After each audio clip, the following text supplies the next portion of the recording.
Joining us now for more, former New York Congressman George Santos. Good to have you with us, Congressman. Appreciate you being here. Rob, I'm sorry that it took a minute, but it's been a very, very insane last few days and a humbling experience. And I struggle thinking. I feel like I never left, but at the same time, I have this weird 84-day block in my life that was grueling and awful. But thank you for having me, and thank you for posing the question, because it's what led to inspiring me to say, well, nobody's ever spoken to you about it, sir. Here's an open letter to you. And, and that published on Tuesday, and on Friday, I was home. So I believe, And you mentioned me in the letter. And I mentioned you in the letter. That. I yes. do. Yes. Look, it's about give to Caesar what belongs to Caesar, like it's an old saying, and give credit when credit is due. And I'm not saying this to say thank you for advocating for me, but thank you for posing the question, because I had no clue. And so many people helped, obviously, from Marjorie Taylor Greene to Lauren Boebert to all the people in the Department of Justice who were working from the pardon attorney's office. So a lot of people were involved. 84 days, by the way. That's a good title for a possible book at some point down the road. Let me ask you a question. So Frank Abagnale, it's one of my favorite movies. He's one of the great con artists of all time. Leonardo DiCaprio played him in Catch Me If You Can. Have you seen that movie? I have. Okay.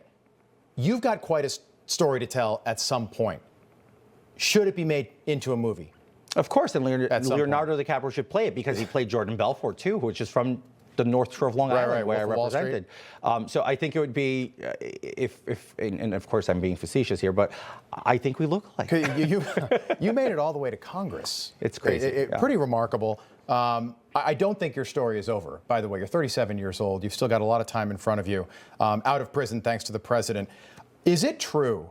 I heard you say that Joe Biden's portrait is still hanging on the wall at this prison in New Jersey.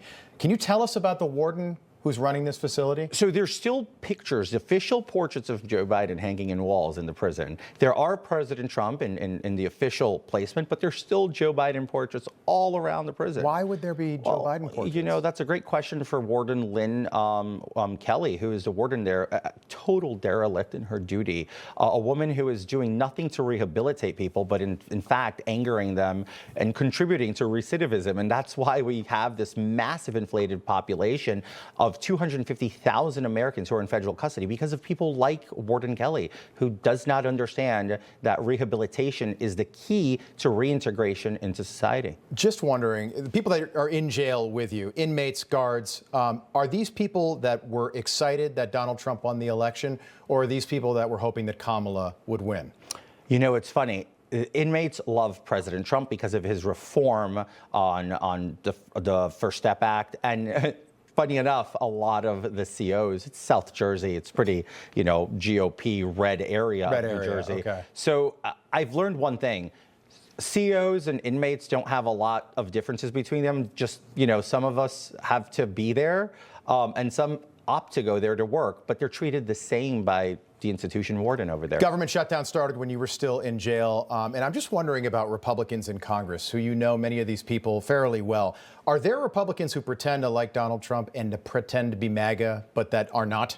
Oh, plenty. I mean, when I was in Congress, I would fight and argue with plenty of them over my defense of President Trump. And we were called a band of crazies because we sat in the middle of the aisle, because we truly fought for Trump and we fought for an America First agenda. And then as you go all the way to the other side, far right side of the aisle of the chamber, you would find these guys who are, as I call them, squishy. Do they need to be exposed? You know what? Not by me. Okay. But they do. But not by me. I think that's not my mission today. There is no revenge tour. There is no Princess Diana black dress. Okay. The final vote to expel you from Congress was 311 to 114. 105 Republicans. And I remember thinking at the time that number seemed absurdly high. 105 Republicans voted to kick you out of Congress. I just don't think Democrats would do the same thing. How did you react to that? What did you make of that? I was shocked. Honestly, there were people who voted to expel me in in the beginning of December.